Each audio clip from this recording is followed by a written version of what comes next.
friends, technique number 3 in this little shield guard series is going to be a scissor sweep.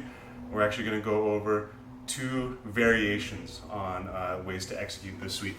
So number 1, I'm going to be here again in my shield guard. Like we mentioned before, this is a good reason why I really like to go for this grip first, because this grip on the knee immediately puts me in attacking range. I have sweeps for either sleeve, whichever sleeve I can get a hold of, I'm going to have an attack ready to go. So this scissor sweep, first I'll just show you what it looks like. If I get this sleeve here, number 1, I'm going to drop my knee down to the middle. I'm going to put my knee where I've told, almost like I'm doing it wrong, where I've told you before, I don't want you to overcommit this knee. Now when I'm ready, I am going to shoot that knee under my partner, here. You see I'm elongating, stretching out my body.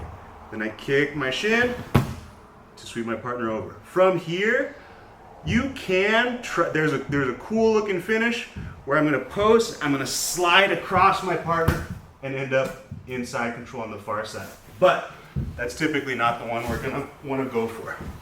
Okay, so from here, playing my shield guard, I go get the knee and I get the sleeve. I'm going to slide my knee down till my kneecap is on my partner's belly button. At this point, it's my mid shin into his hip bone. Again, not the foot hooking on my partner's hip, not like a scissor sweep from close guard.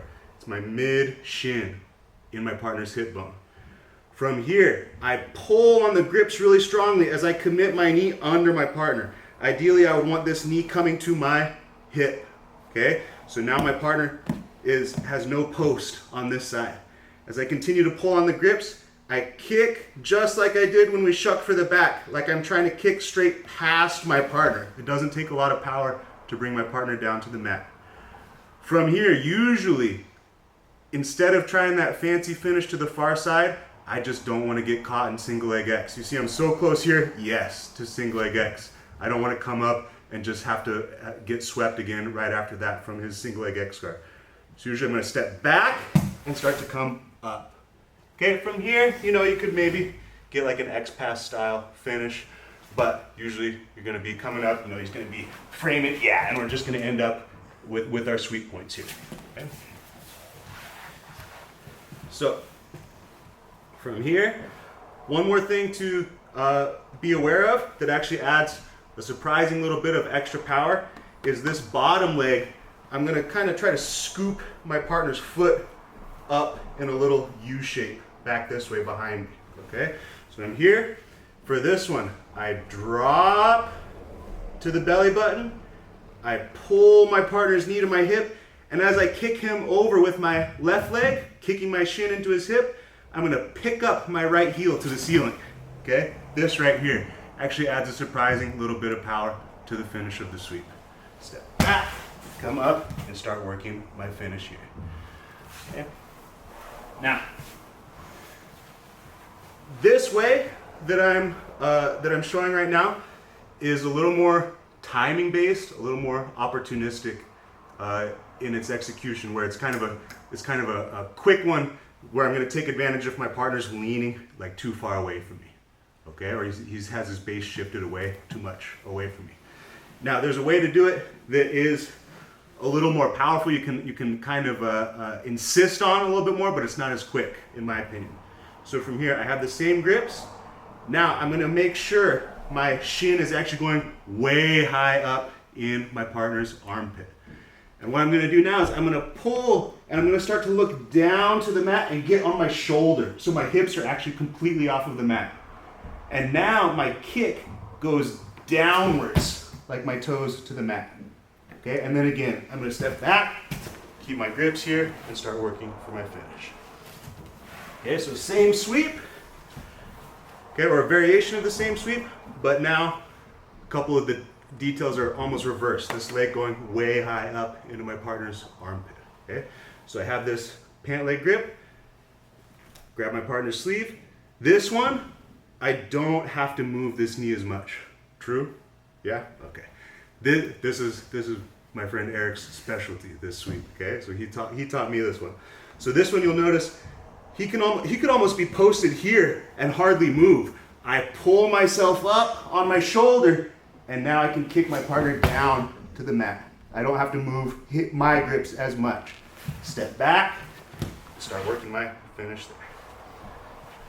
All right, so briefly before we finish, just to give you some ideas, all of these techniques are great on their own, but they also really synergize well together, and each will create opportunities for the others in this series.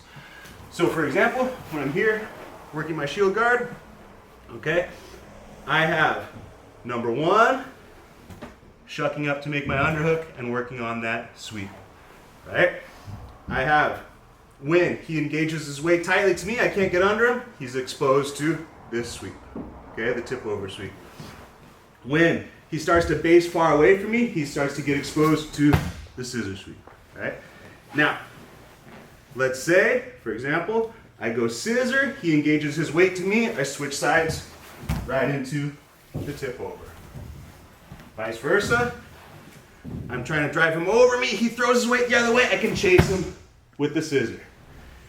And now, once I've established that I can be very threatening from this position, that I have attacks both directions, I can start to make him apprehensive.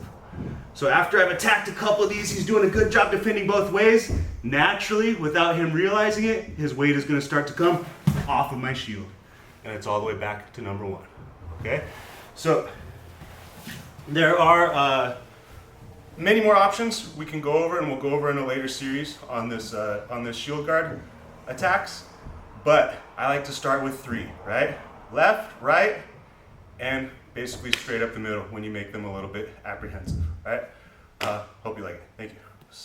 Hey my friends, thanks for sticking around to the end of the video. Be sure to check out the playlist that includes this video. I group them together with other techniques that synergize well together, so the better you get at any one of those techniques, the more opportunities you'll see to execute the others in sparring. Try them out in sparring. Go down in the comments, let me know. Did it work? Did you get close? How did it go wrong if it didn't work?